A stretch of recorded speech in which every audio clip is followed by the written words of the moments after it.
అన్న ప్రభువును రక్షకుడైన యేసు క్రీస్తు అతి శ్రేష్టమైన నామాన్ని బట్టి ఈ ఉదయకాల హోసన్న దైవ సందేశాలనే కార్యక్రమం వింటున్న దేవుని బిడలైన మీకు శుభం కలుగునగాక, నెమ్మదిని విస్తరించునగాక. మన దేవుడు గొప్పవాడు, సమర్థుడు. ఆయన కృపేగా మనలో జీవింపజేసేది. మరొక్క మాట మీతో చెప్పన, మీ కొరకును మీ కుటుంబాల కొరకును ఈ విన్నపాలు తెలియచేస్తూ ఈ సందేశాన్ని వింటున్న వారందరి కొరకు బలిపీఠం దగ్గర జ్ఞాపకం చేస్తున్నాం. తప్పక మీకు దీవెన కలగబోతుంది. అట్టి కృప మిమ్మల్ని ఆవరించునగాక. ఈ శుభవేళ మీకు ఒక విషయాన్ని నేను జ్ఞాపకం చేయాలని కోరుకుంటున్నాను. మన వ్యక్తిగత జీవితంలో నీవెప్పుడైనా ఒక దీవెనకరంగా సాగాలి అనుకుంటే నీవు ఒక పని చేయాలి. మన వాళ్ళు ఏం చేస్తారంటే ముందు చూపు అని పేరు పెట్టి గృహాలు కడతారు. ముందు చూపు అని డబ్బు దాస్తారు. ముందు చూపు అని కొన్ని ఆయుధాలు కానీ విలువైన సామాగ్రి అవసరమైన ఉపయోగపడతాయండి అంటూ వెండినో బంగారనో లేకపోతే పొలాన్నో స్థలాన్నో భవిష్యత్తు కొరకు ఉపయోగపడే మంచి నిర్మాణాన్నో చేస్తుంటాం. ఇవన్నీ అవసరమే కాదనట్లా, కానీ ఇవన్నీ కొంతవరకు నీకు మేలు చేస్తాయి. కొంతవరకు అంటే డబ్బు అక్కడికి వస్తుంది. కొన్నిసార్లు డాక్టర్లు అంటారు మీ సొమ్ము తీసుకొచ్చినా ఏం చేయలేమని, కానీ అక్కడికి రానట్టేగా. కొన్నిసార్లు నివాసాలు ఉంటాయి, కానీ నివాసం నిద్ర పట్టకుండా చేసి కలవరాలతో నింపుతూ ఉంటాయి. అలాగే అన్నిసార్లు జరుగుతుందని నేను చెప్పడం కాదు, కానీ మన జీవితంలో అనుకున్నంత ఆశించలేం. కానీ నీ జీవితంలో ఎల్లప్పుడూ నీ ఆపత్కాలంలో కానీ, ఇరుకు కాలంలో కానీ, కష్టకాలంలో కానీ, కన్నీడ కాలంలో కానీ మీకు ఒక నెమ్మది కలగాలంటే సహోదరి సహోదరులారా, ఒక మాట చదువుతాను, వింటారు. అదేమిటో తెలుసా? నిశ్చయముగా నీ వ్యక్తిగత జీవితంలో కీర్తనాకారుడు రాసిన 41వ కీర్తన మొదటి వాక్యం, వేదనను కటాక్షించువాడు ధన్యుడు, ఆపత్కాలముందు యెహోవాని తప్పించును. అంటే నీ జీవితంలో ప్రతి సమస్య నుంచి తప్పించబడి నెమ్మదిగాను, క్షేమంగాను, ఆరోగ్యంగాను, భద్రతగా ఉండాలి అనుకుంటే నువ్వు ఎన్ని ప్రయత్నాలు చేసినా పక్కన పెడితే బైబిల్ ఒక ప్రబోధం చెబుతుంది, పేదవారిని కటాక్షించు.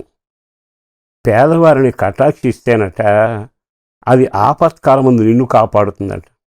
మాట విచిత్రంగాను విడ్డూరంగా ఉందిగా.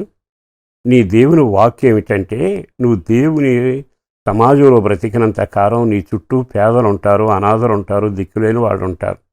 వారిని కటాక్షించడం మొదలు పెడితే నువ్వు ఒక భద్రతగా క్షేమంగా ఉండే గుడారాన్నో నివాసాన్నో కట్టుకున్నట్టు. ఆపత్కాలం వస్తే నీవు కాపాడబడతావు, తప్పించబడతావు.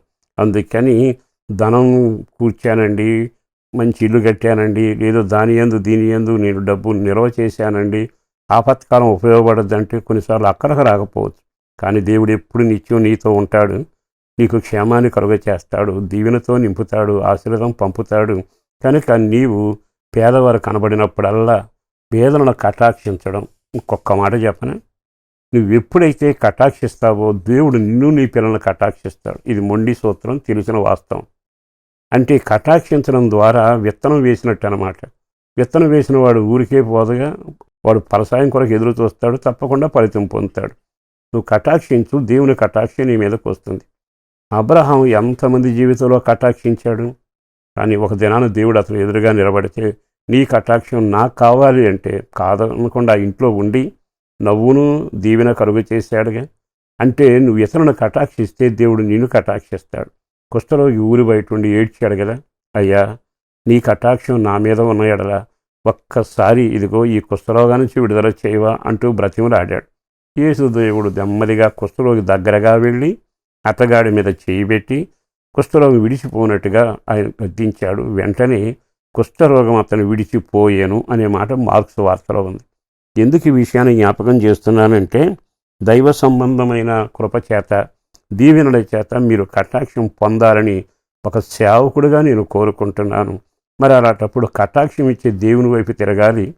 నువ్వు ఇతరులను కటాక్షించడం అనే కార్యం మొదలుపెట్టాలి.